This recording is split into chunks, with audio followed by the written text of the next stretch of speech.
आतंकियों के खिलाफ कदम उठाते हुए 9 जगहों पर हमला किया और आतंकियों के जो अड्डे थे उनको नेस्तनाबूद कर दिया, जिसके बाद पाकिस्तान बौखला गया है और लगातार उसकी कायराना हरकतें चल रही हैं और लगातार भारत पर हमले कर रहा है पाकिस्तान। हालांकि 7 तारीख की अगर हम बात करें तो 7 तारीख को हुए आतंकियों पर जो हमले किए गए उसमें कई सारे आतंकी मारे गए, जिनमें से 5 खूंखार आतंकी भी शामिल हैं और कोई आतंकी ट्रेनिंग देता था तो कोई आतंकी गतिविधियों में शामिल रहा था। चलिए आपको बताते हैं इस 5 खूंखार आतंकियों के बारे में जिन्हें ऑपरेशन सिंदूर के द्वारा ढेर किया गया। तो सबसे पहले नजर डालेंगे इन 5 आतंकियों पर, जिसमें पहला आतंकी ग्राफिक्स के जरिए नजर डालते हैं। पहला आतंकी मुदस्सर खादीन जिसका नाम है और साथ ही उसको अबू जुंदाल भी कहते हैं। लश्कर तैयबा संगठन से ये आतंकी जुड़ा हुआ था और मुरीद के का प्रभारी भी ये था।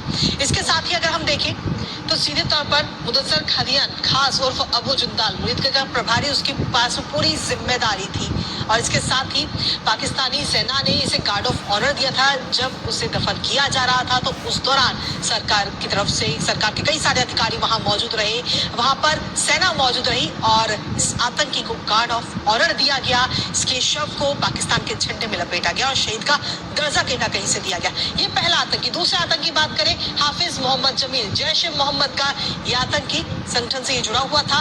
इसके साथ ही अगर इसकी बात करें, हाफिज मोहम्मद की अगर हम बात करें तो मसूद अजहर का सबसे बड़ा बहनोई ही था ये, जो इस बार इस आतंकी हमले के बाद में इसे ढेर किया गया। इसके साथ ही बहावलपुर के मरकज सुभान अल्लाह का प्रभारी भी था ये, जिसे ढेर किया गया भारत की तरफ से। तो ये दूसरा आतंकी। तीसरे आतंकी का रुख करते हैं, मोहम्मद यूसुफ अजहर उर्फ घोसी साहब।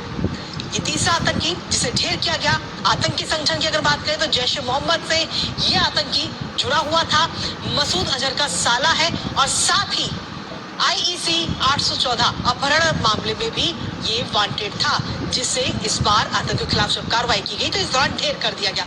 चौथे आतंकी का रुख कर लेते हैं, खालिद उर्फ अबू आकाश, और ये लश्कर तैयबा संगठन जो कि आतंकी संगठन है उससे ये आतंकी जुड़ा हुआ था। फैसलाबाद में इसे दफन किया गया वहां पर और साथ ही पाकिस्तानी सेना के अधिकारी और फैसलाबाद के डिप्टी कमिश्नर इस दौरान यहाँ पर शामिल हुए थे और इसके शव को भी पाकिस्तान के जो झंडा है उसमें इसके शव को लपेटा गया। और उसके बाद में अगला नाम आता है मोहम्मद हसन खान का, जो कि जैश ए मोहम्मद आतंकी संगठन से जुड़ा हुआ था और इसके साथ ही POK में जैश ए मोहम्मद का ऑपरेशनल कमांडर था। पूरा उसके पास में कमांड थी। मुफ्ती असगर खान कश्मीरी का ये बेटा था।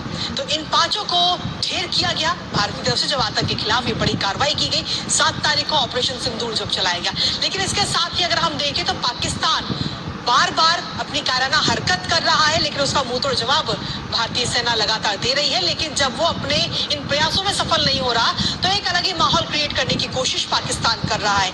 किस तरीके से वो माहौल सोशल मीडिया के जरिए बनाया जा रहा है, किस तरीके की अफवाहें इस वक्त पाकिस्तान के जो सोशल मीडिया हैंडलर हैं वो उड़ा रहे हैं, एक नजर उस पर डालते हैं। क्योंकि सबसे इस वक्त अगर हम देखें तो कई सारे वीडियोस, कई सारे फोटोज इस वक्त सोशल मीडिया पर लगातार वायरल